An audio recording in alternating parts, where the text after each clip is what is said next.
Au cœur du Pacifique, là où les vagues cachaient des batailles qui décidèrent du sort des nations, un petit navire de guerre écrivit une page unique de l'histoire navale. En seulement 12 jours, en mai 1944, l'USS England accomplit ce qu'aucun autre navire n'avait jamais réussi, couler 6 sous-marins ennemis d'affilée, un exploit si extraordinaire qu'il reste inégalé à ce jour. Il ne s'agit pas seulement de l'histoire d'un bilan militaire, mais aussi de la façon dont le courage, l'innovation et l'intelligence se sont réunis pour changer le cours de la guerre maritime. Tout a commencé non pas avec le rugissement des canons, mais dans le silence d'une pièce sans fenêtre de Pearl Harbor, où des esprits brillants déchiffraient les codes japonais. Le 13 mai 1944, des analystes de l'unité radio de la flotte du Pacifique interceptent un message apparemment de routine, le sous-marin ISS signale son heure d'arrivée prévue le 22 à 22 heures, près de Bougainville.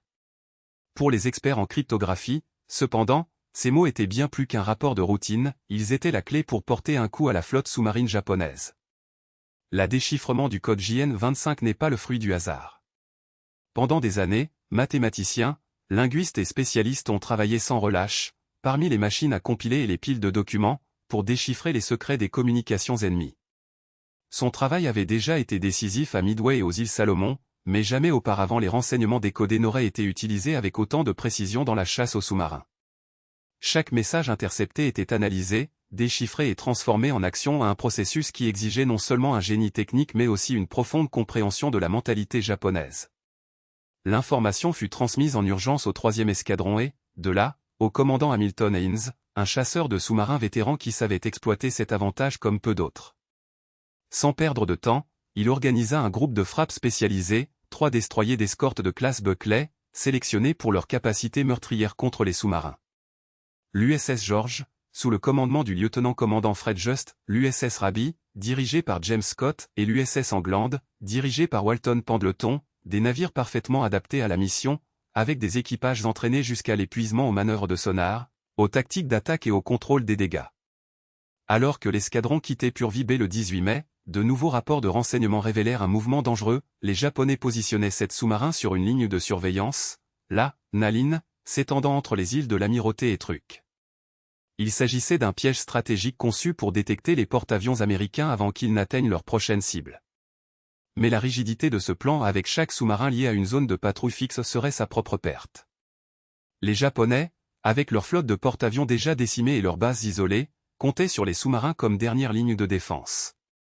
L'opération Ago, conçue par l'amiral Toyoda, était censée être la bataille décisive qui stopperait l'avancée américaine. Cependant, le manque de pilotes expérimentés et la stratégie rigide révèlent une marine désespérée. Pendant ce temps, dans le Pacifique, le groupe de Haynes avançait, prêt à transformer les renseignements en victoire et l'USS England était sur le point d'entrer dans l'histoire comme le chasseur en mer le plus meurtrier. Alors que les Japonais se débattaient avec des programmes de formation accélérés qui pouvaient à peine reproduire les compétences de leurs anciens combattants, les Américains transformaient la formation des pilotes en une machine de guerre industrielle sans précédent.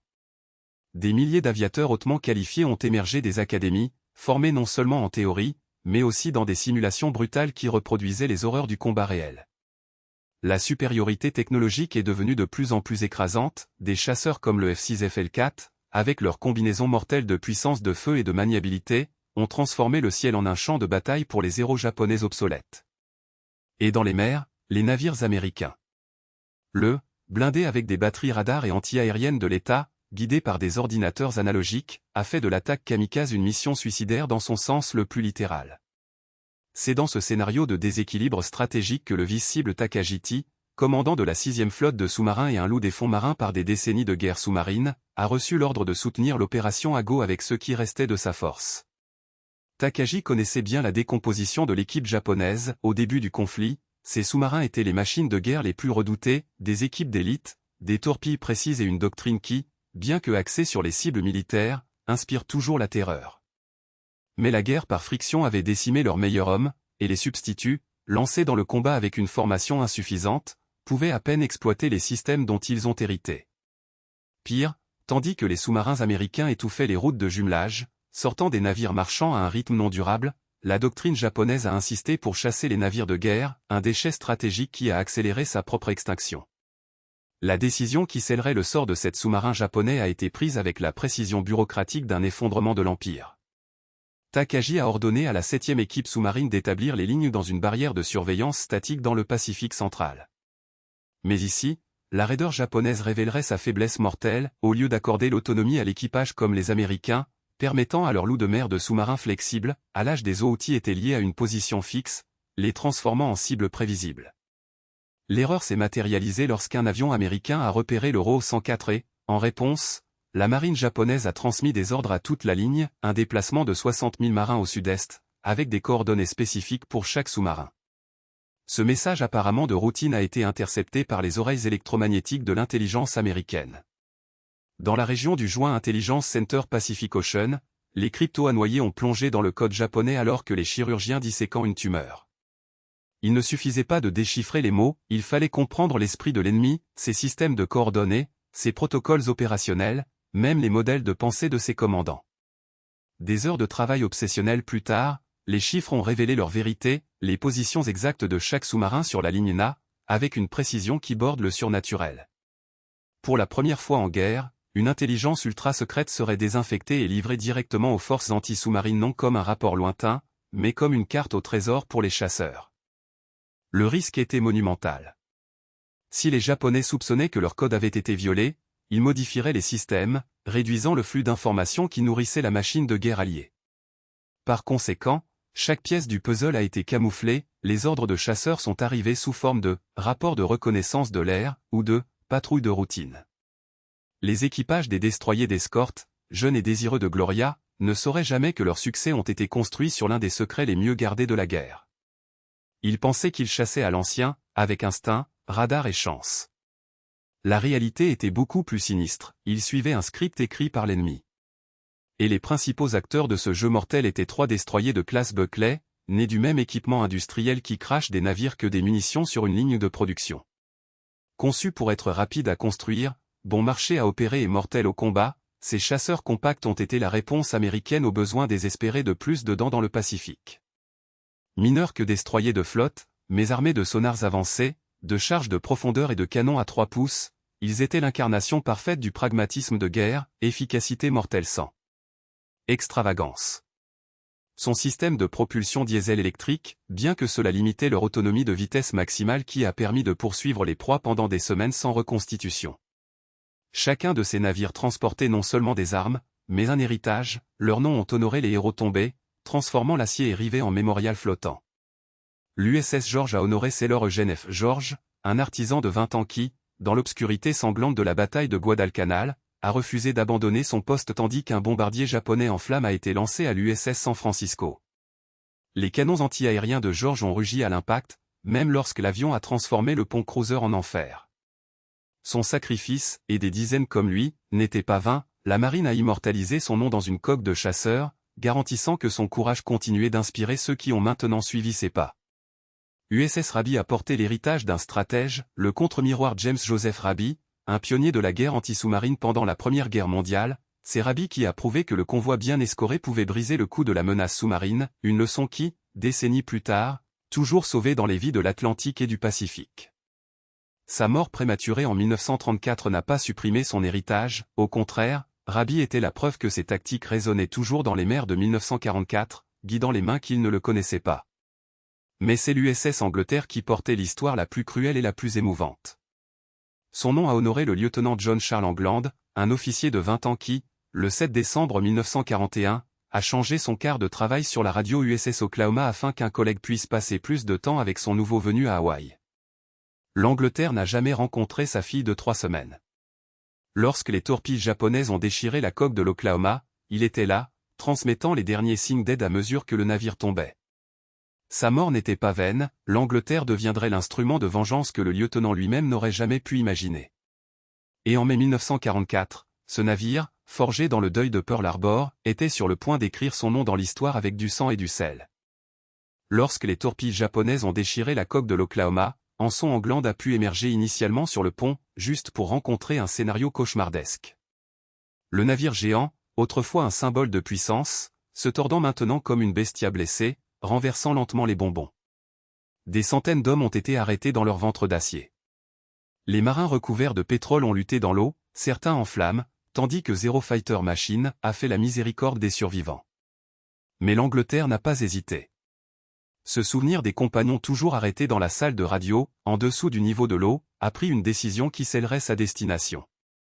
3 fois, le lieutenant a plongé dans les entrailles de l'Oklahoma, guidant les hommes désorientés à travers des couloirs inondés et sombres, où l'eau a grimpé avec de la fureur et de l'huile brûlait la peau. Sans énergie, le navire était un labyrinthe de l'ombre, l'Angleterre n'a avancé que par la mémoire et le toucher, combattant la pente mortelle de la coque. Dans la 4e descente, les eaux l'ont avalé pour toujours. Votre corps n'a jamais été récupéré.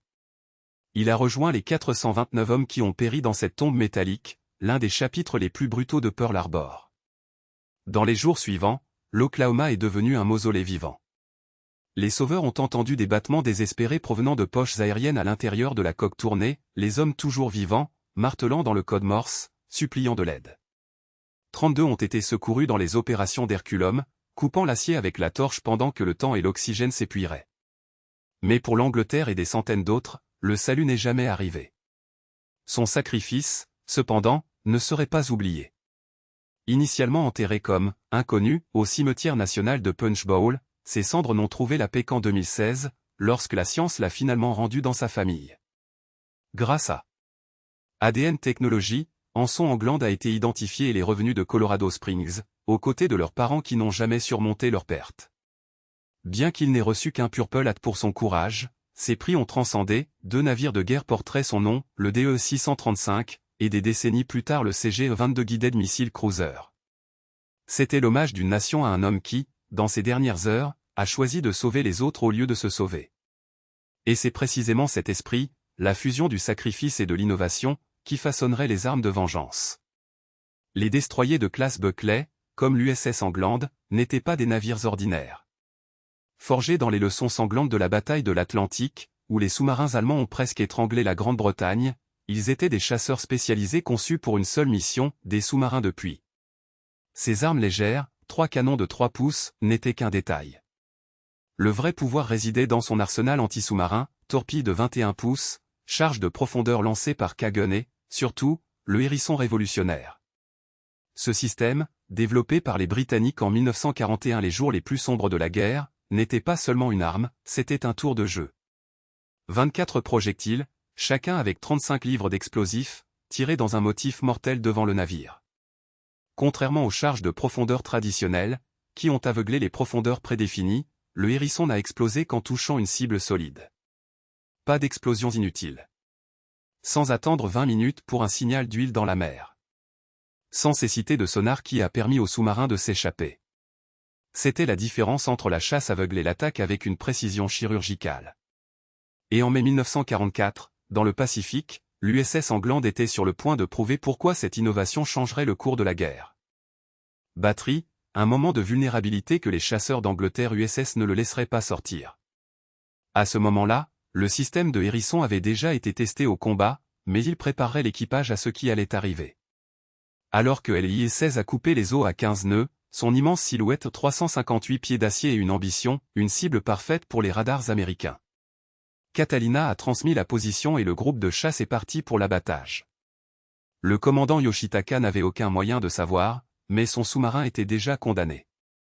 Destroyer escorte en Angleterre, George et Raby ont formé un triangle mortel, fermant le siège avec précision que les Japonais n'avaient jamais été confrontés. La tactique était simple mais mortelle, l'Angleterre prendrait les devants, utilisant leur sonar pour guider les 2 autres navires dans un modèle de recherche implacable. Alors que LI-16 a plongé pour s'échapper, les opérateurs de sonar américains ont déjà suivi leur sentier comme des loups reniflant du sang. Et puis, à 13h45, le contact a été confirmé. Le sous-marin était de 180 pieds, dans la portée idéale du hérisson. Sans avertissement, aucune marge pour les manœuvres évasives, l'Angleterre a tiré sa première sauvegarde. 24 projectiles coupent l'eau comme des fouets en acier, chacun transportant 30 livres de torpex explosifs, par rapport à une charge de profondeur conventionnelle, mais plus que suffisante pour déchirer une coque sous-marine en un impact direct. La première attaque n'a pas frappé. Mais le IS-16 n'a pas eu le temps de célébrer. Avant de pouvoir ajuster votre profondeur ou votre contre-attaque, une deuxième sauvegarde a été publiée. Cette fois, le résultat a été dévastateur. 2 projectiles ont frappé la coque IS-16 en entier, faisant exploser contre la structure de pression. L'explosion n'était pas seulement une détonation, c'était une implosion calculée. La coque, conçue pour résister à la pression de l'océan, a maintenant travaillé contre lui-même, canalisant la force de l'explosion à l'intérieur comme un poignet en acier écrasant une boîte. Dans le sous-marin, l'enfer s'est installé en quelques secondes. Les panneaux ont volé, les tuyaux éclatent et l'eau a gâché chaque fissure ouverte par l'impact. Les systèmes électriques ont échoué, plongeant l'équipage dans l'obscurité pendant que le air s'épuirait.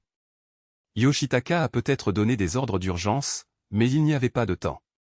LI-16, vétéran de 9 patrouilles, survivante de Pearl Harbor et de Madagascar, a été réduit à la ferraille en quelques minutes. À 14h03, le sonar de l'Angleterre a capturé le son indubitable d'une coque effondrée, une fissure métallique profonde, suivie du silençage abrupt de 102. Mais l'Angleterre ne s'arrêterait pas là. Le groupe de chasse avait une mission, nettoyer la paisible des loups de la mer japonaise, et il commençait à peine. En 12 heures, LI-16 ne serait que le premier d'une série de sous-marins envoyés à l'arrière-plan. Ce qui suivrait ne serait pas une bataille, ce serait une exécution. Et l'USS en Angleterre était sur le point d'entrer dans l'histoire en tant que navire qui a redéfini la guerre sous-marine. LI-16 n'était pas un adversaire. C'était une machine de guerre pour l'incendie de Pearl Harbor, habitée par des hommes qui savaient que chaque minute submergée était une bataille contre les lois de la physique. Leurs batteries, faibles pour les normes américaines, les ont condamnés à émerger fréquemment, une peine de mort dans les eaux patrouillées par des chasseurs comme l'Angleterre. Alors que le sous-marin japonais a giclé dans les profondeurs, ces 106 hommes dans ces cocons en acier ont respiré l'air accro d'un système de ventilation surchargé, écoutant le ping implacable de sonars américains écho comme un marteau dans leur âme. L'équipage d'Angleterre n'a pas donné de répit. Des destroyers à 3 coups, alignés sous forme de griffes d'un prédateur, ont balayé l'océan avec leurs réseaux acoustiques. C'était un piège parfait, des intervalles calculés de sorte qu'aucune ombre ne s'est échappée, aucune vibration ne s'est écoulée inaperçue. Et puis, à 13h35, au moment où tout le monde s'attendait, un jeune soniste de l'Iowa, qui n'avait jamais vu la mer avant la guerre, a annoncé le contact. 1350 yards. LI-16 était là, se cachant dans l'ombre, mais pas longtemps. Le commandant Takayushi n'était pas amateur. Il a joué avec les 3 dimensions de l'océan en tant que maître d'échecs, plongée soudaine, courbe fermée, changement de vitesse qui ont contesté les calculs des meilleurs buteurs américains. Chaque manœuvre était un pari avec la mort, poussant les limites structurelles du sous-marin au point de rupture. Les hérissons, ces projectiles mortels qui sont tombés comme une pluie d'acier, ont regardé la cible dans les 2 premiers assauts. LI-16 dansait entre eux, laissant tomber des bulles pour confondre le sonar, tournant à des angles impossibles, comme si la mer elle-même conspirait à son avantage. Mais le 3e arrêt de la sauvegarde. Un impact. Une explosion étouffée qui secoua la coque sous-marine, jetant des hommes contre les murs, brisant les lampes, inondant les compartiments avec des jets d'eau salée. L'équipage japonais, formé pour le chaos, a réagi avec une discipline presque surnaturelle, pompé de l'eau, scellé des fuites, gardé la machine en vie. Ils l'ont presque compris. Pendleton, cependant, n'était pas un homme à abandonner. Alors que LI-16 se tordit à l'agonie, le commandant de l'Angleterre a ajusté sa stratégie, apprenant de chaque échec. Le 4e attaque a échoué. Le 5e no. 14h35 l'océan a explosé. Ce n'était pas une détonation, c'était un tremblement de terre liquide. Une colonne d'eau et de feu a soulevé la poupe d'Angleterre comme si la mer avait été déchirée en dessous. Des hommes ont été jetés sur le pont, s'accrochant à tout ce qu'ils pouvaient pendant que la vague de choc errait dans la coque. Dans d'autres destroyers, à des milliers de mètres, l'équipage a senti le tremblement dans les os. 20 minutes plus tard, les preuves ont fait surface, l'huile noire, les sacs de riz, les morceaux de liège, une sandale en bois flottant entre les restes. Et puis le chapeau. Un kep de marin japonais, toujours avec l'emblème de l'Empire brodé. Page d'un livre, maintenant illisible, dansant dans le courant. Le Suo-16, le sous-marin qui avait lancé la première torpille à Pearl Harbor, a-t-il déclaré pour toujours, emportant sans cette âme avec lui. Des hommes qui avaient mis en mission pour nourrir une garnison condamnée, mourant pour une cause qui. Le temps avait déjà jugé perdu. Pendant que l'Angleterre se préparait pour la prochaine chasse, la ligne était déjà en mouvement. 7 sous-marins Roe-100, petits, agiles, mais obsolètes avant même de partir. Conçus pour la défense côtière, ils ont maintenant été envoyés comme sacrifice dans une mission impossible, localiser la flotte américaine sans radar, selon les yeux humains dans un vaste océan à surveiller. Chacun a reçu le bien de l'amiral Takagi, chaque commandant a attaché la bande blanche avec des slogans d'honneur autour du front. Il savait qu'il ne reviendrait pas. Le premier à tomber serait le loup de mer du héros 106A avec un passé sanglant. En juillet 1943, dans les eaux perfides des îles Salomon, il avait coulé le LST 342 avec une seule torpille. L'explosion a été si violente que le navire est parti en deux, envoyant 121 hommes, une division entière de cuisiniers afro-américains et de l'artiste Melvin Barclay, créateur des affiches de recrutement les plus emblématiques de la guerre pour une tombe de feu et de métal. L'Euro 106 a survécu à des charges de profondeur, des réparations hâtives, à la fureur d'un ennemi qui n'a pas pardonné. Mais à l'aube le 22 mai 1944, à 3h50, son numéro est finalement arrivé. Le radar de George l'a rattrapé sur la surface vulnérable, rechargeant ses batteries faibles sous la couverture nocturne. Il n'y avait nulle part où courir. Il n'y avait pas de répit. La chasse ne faisait que commencer. Le faisceau lumineux de 24 pouces de George a déchiré l'obscurité comme une lame à incandescence, piquant dans la coque RO 106 avec la précision d'une vergue. Le sous-marin, capturé dans l'acte de désavantage, a fait trahir son détecteur radar 27 trahi au moment le plus critique, une erreur fatale dans une guerre où les secondes ont décidé entre la vie et l'annihilation. Le pont de commandement, adapté à l'obscurité nocturne, a été aveuglé par une clarté brutale. Il n'y avait pas de temps pour l'hésitation. L'équipage du héros 106 a réagi avec la discipline forgée en milliers d'heures de formation. L'officier du pont a crié le commandement que tout le monde craignait, émergencé. Plongée immédiate. En moins de 40 secondes, un record même pour les normes incessantes de la marine impériale, le sous-marin a disparu sous les vagues, avalé par l'abîme avant que les canons de George ne puissent rugir. Mais l'évasion n'était qu'une illusion.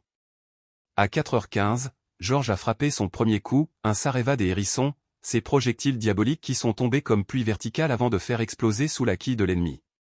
L'Euro 106, dans des manœuvres désespérées, a esquivé un fil. Mais le destin avait déjà retracé son chemin. À 4h25, l'Angleterre est entrée dans la chasse. Son sonar a capturé le sentier sous-marin, qui serpent à 8 nœuds en zigzags effrénés, changeant de profondeur comme un animal blessé. La première attaque de l'Angleterre a échoué. Mais ensuite est venue l'erreur tactique qui scellerait la destination du RO 106, une inversion du cours, un tour audacieux pour faire face à l'ennemi, ratation dans l'espoir de lancer leur propre torpille. Un jeu audacieux. Et fatal. Le commandant japonais n'a pas compris le fonctionnement du hérisson. Alors que les torpilles conventionnelles ont été lancées par la poupe, ces projectiles mortels ont chuté en avant, transformant leur propre manœuvre d'attaque en une invitation à la destruction. L'Euro 106 était positionné exactement au centre de la zone de mort. Le deuxième attaque de l'Angleterre était implacable. Des explosions ont déchiré la coque sous-marine. L'eau a éclaté à 300 livres par pouce carré, des compartiments écrasants tels que des canettes en aluminium. Les brins électriques se sont écrasés dans des étincelles, plongeant l'équipage dans un enfer d'obscurité et de panique. La coque de pression s'est effondrée sous la force abyssale, et l'Euro 106 est désintégré dans sa descente finale, emportant avec lui 49 âmes aux profondeurs. Du premier contact sur le radar au dernier soupir du sous-marin, 36 minutes.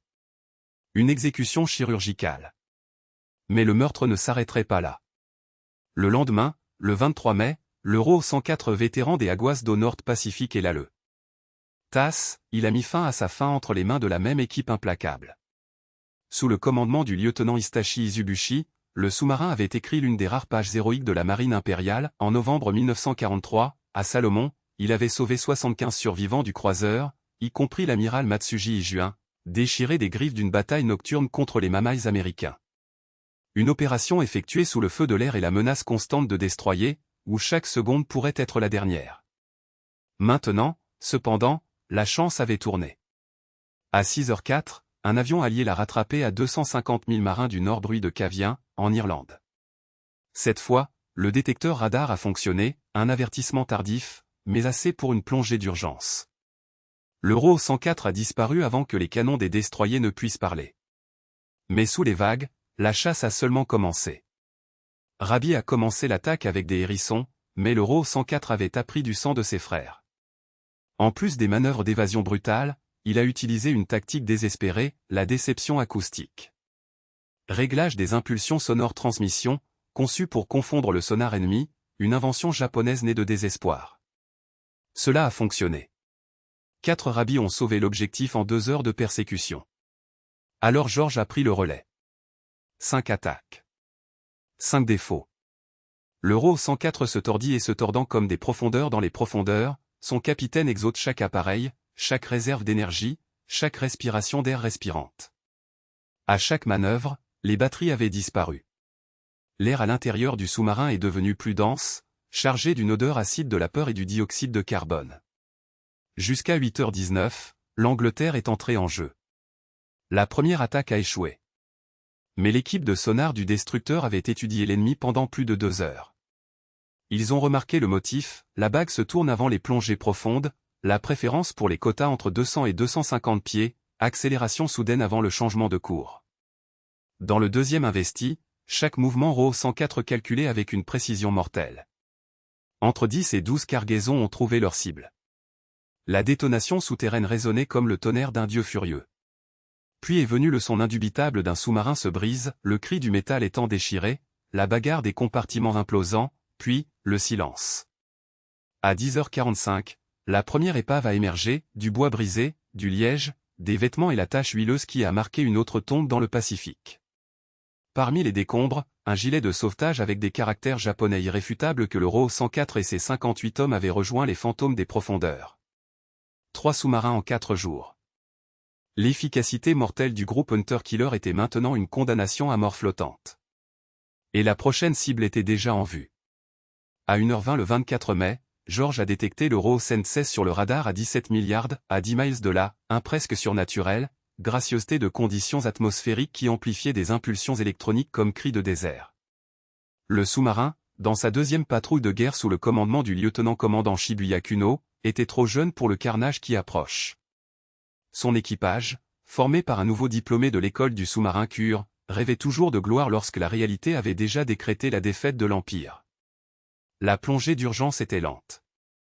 Trop lent. À 1h15, le sonar de George l'a localisé à seulement 750 verges. L'Euro 116 a répété les mêmes astuces désespérées, virages violents, changements radicaux de profondeur, brouillage acoustique. Pendant un moment, il semblait que la chance souriait aux Japonais. George a raté l'attaque après l'attaque, son équipage ressentant le goût amer de la frustration. Mais la patience est la vertu des chasseurs. Et l'Angleterre était sur le point d'entrer dans la pièce.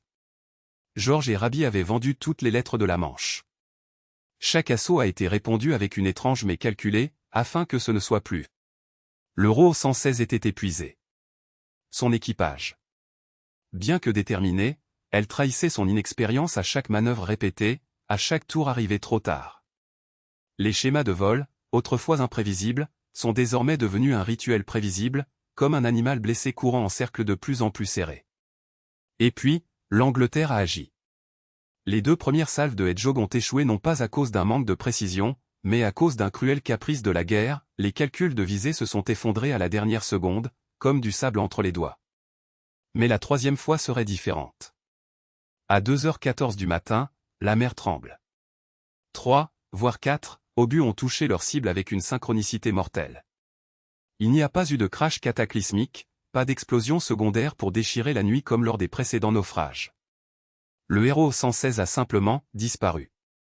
Sa fin fut aussi silencieuse qu'une pierre tombale s'enfonçant dans la boue. Les torpilles à bord, si elles restaient intactes, n'explosaient pas peut-être par chance, peut-être à cause des protocoles de sécurité qui, ironiquement, ont épargné à l'ennemi une destruction encore plus violente. Il emmena avec lui 56 hommes, engloutis par le même abîme qu'il jurait de dominer. 2 jours plus tard, le 26 mai, le groupe de chasse reçoit une nouvelle cible, le héros 108, commandé par le lieutenant Ohari Konishi. Ce n'était pas n'importe quel sous-marin. C'était un survivant et un tueur avéré. Le 3 octobre 1943, dans le golfe de Huon, en Nouvelle-Guinée, le héros 108 avait mené une attaque classique, 4 torpilles tirées sur 3 destroyers américains qui, sans le savoir, offraient une cible parfaite qui se chevauchait. Les sonars américains sonnaient comme une invitation à la mort. Le sous-marin japonais manœuvrait silencieusement, calculait l'angle idéal et tirait sa salve. L'USS Smith a vu les sillages à temps, vitesse d'urgence, gouvernail à bâbord et pale mortelle grattée. Mais l'USS Anley n'a pas eu cette chance. 2 torpilles frappent son flanc gauche, en plein dans la chaufferie numéro 1. Les dégâts furent instantanés, la coque se brisa comme du verre, les réservoirs de carburant s'enflammèrent et l'eau tomba en cascade. Le destroyer se brisa en deux et coula en quelques minutes, emportant 15 hommes avec lui et faisant 52 autres blessés. Smith et l'USS Reed ont riposté avec des grenades sous-marines, mais le Héros 108 était déjà en sécurité, plongé dans le silence, alors que les explosions américaines faisaient trembler l'eau au-dessus comme une tempête lointaine. Mais la chance a des limites. Le 17 décembre de la même année, un PBY Catalina le repère en surface, rechargeant ses batteries. Les grenades sous-marines de l'hydravion ont ouvert de profondes blessures dans la coque. La poupe a coulé, l'eau s'est déversée, mais l'équipage, avec un héroïsme qui confinait au surnaturel, a sauvé le sous-marin.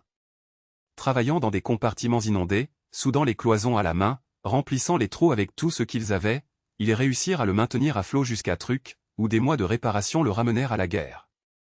Mais désormais, il n'y aurait plus de seconde chance. Le 26 mai à 23h03, le radar de Raby a détecté le Héros 108 à 15 000 mètres, soit 110 000 marins au nord-est du port de Sidler sur Manus. L'Angleterre a confirmé le contact avant que le sous-marin ne plonge. Une fois immergé, le sonar l'a localisé à seulement 1650 mètres, courant à toute vitesse pour tenter de gagner de la distance. Le Raby attaqua le premier, mais sa volée en hérisson manqua la cible de justesse. Le Héros 108 s'était placé sur la trajectoire du destroyer, une manœuvre qui nécessitait des nerfs d'acier et un timing chirurgical. À 23h23, l'Angleterre prend le contrôle. Il n'y a pas eu de chasse prolongée. Il n'y avait pas de seconde chance. La première salve du Hedgehog a touché entre 4 et 6 coups, un coup si précis que la coque du Héros 108, déjà affaiblie par les dommages précédents, s'est désintégrée sous l'impact. Il a coulé avec les 53 hommes à son bord, sans cri, sans signal de détresse. Seul l'écho des explosions, étouffé par les profondeurs, marque sa tombe. À Tokyo, les alarmes ont commencé à sonner. Le 27 mai, la 6e flotte japonaise intercepte et décode les transmissions américaines en provenance des îles du Nord. De l'amiral. Les rapports étaient euphoriques, un ton que les Japonais connaissaient bien mais qui les refroidissait désormais. Leur service de renseignement, bien que moins efficace que celui des Américains, a quand même réussi à capturer suffisamment de fragments pour comprendre, quelque chose n'allait pas. Des messages d'avertissement étaient lancés sur toutes les fréquences, répétés inlassablement, comme un cri dans le noir. Quittez la zone. Quittez la zone. Héros 112 a écouté. Et il s'est enfui. Il survivrait, mais serait coulé par l'USS Badfish en février 1945, avec ses 61 hommes. Le Héros 109 a également reçu l'avertissement. Il échappe au piège mortel, mais son sort est déjà scellé, il sera envoyé au fond par l'USS Horace Arbas en mai 1945, près d'Okinawa, ne laissant aucun survivant. Mais le Héros 105, sous le commandement du lieutenant Junichi Ino, ne bougea pas. Peut-être que vous n'avez jamais reçu le message. Peut-être que votre radio a été détruite.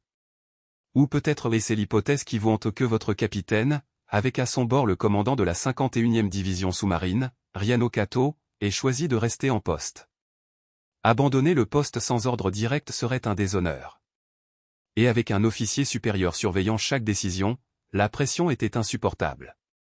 Héros 105 a déjà dansé avec la mort. Le 12 août 1943, l'USS Tarpon lui tira 2 torpilles dans un tir arrière parfait, mais les vigies japonaises repérèrent les sillages à temps et des manœuvres brutales sauvèrent le sous-marin d'un cheveu. En septembre de la même année, il tente de couler le croiseur léger USS Columbia, mais la cible détecte les torpilles et s'échappe. Pourtant, le Héros 105 avait une histoire audacieuse, il avait secouru des pilotes abattus dans les eaux ennemies, surfant en plein jour sous le nez des Américains. Ces missions extrêmement risquées lui valent le respect de l'aéronavale japonaise. Mais maintenant, la chance avait tourné. Après avoir coulé le Héros 108, les 3 destroyers d'escorte ont dû reconstituer leur stock épuisé de hérissons. Ils se dirigèrent vers le port de Sidler sur Manus, où ils chargèrent des munitions et des fournitures avec une urgence fébrile. Chaque minute passée au port était une minute supplémentaire pour permettre aux sous-marins ennemis de s'échapper et d'orchestrer une contre-attaque. Dès qu'ils eurent terminé, ils rejoignirent un groupe de chasseurs plus important, centré sur le porte-avions d'escorte USS Ogad Bay, avec les destroyers USS Hazelwood, USS Herman, USS Hull et USS McCord, ainsi que l'escorte USS Spangley. L'arrivée du groupe aérien a changé les règles du jeu, les avions venus de la baie de Ogad pouvaient balayer de vastes étendues d'océan, guidant les navires de surface comme des chiens de chasse flairant leur proie. Et dans la nuit du 30 au 31 mai, Hazelwood a capturé ce qui serait le héros 105 sur son radar. Le sous-marin a immédiatement plongé.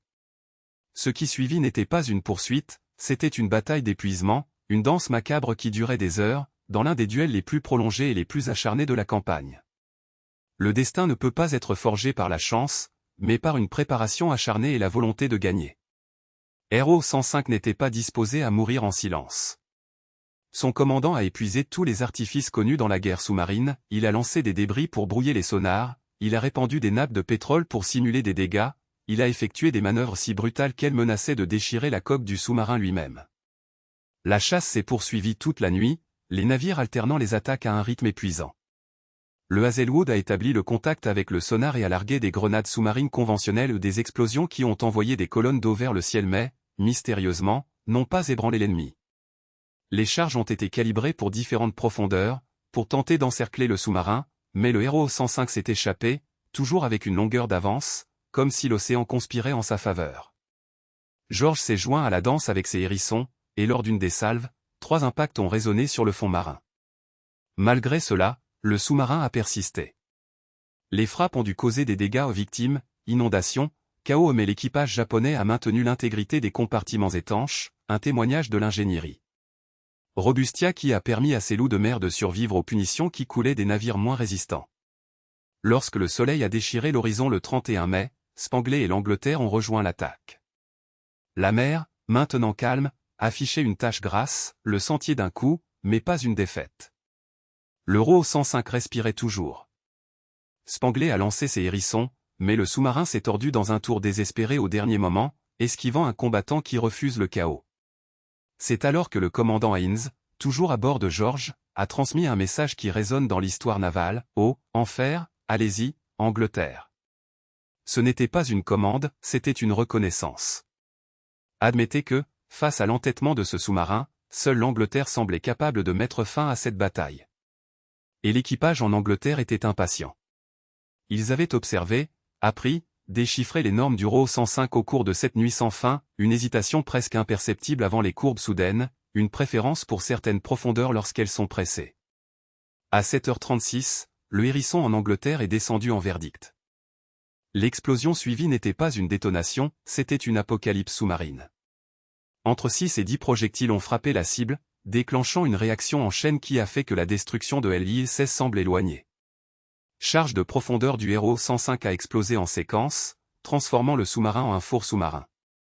Une colonne d'eau a éclaté des centaines de mètres dans les airs, et la vague de choc a secoué les navires à des kilomètres.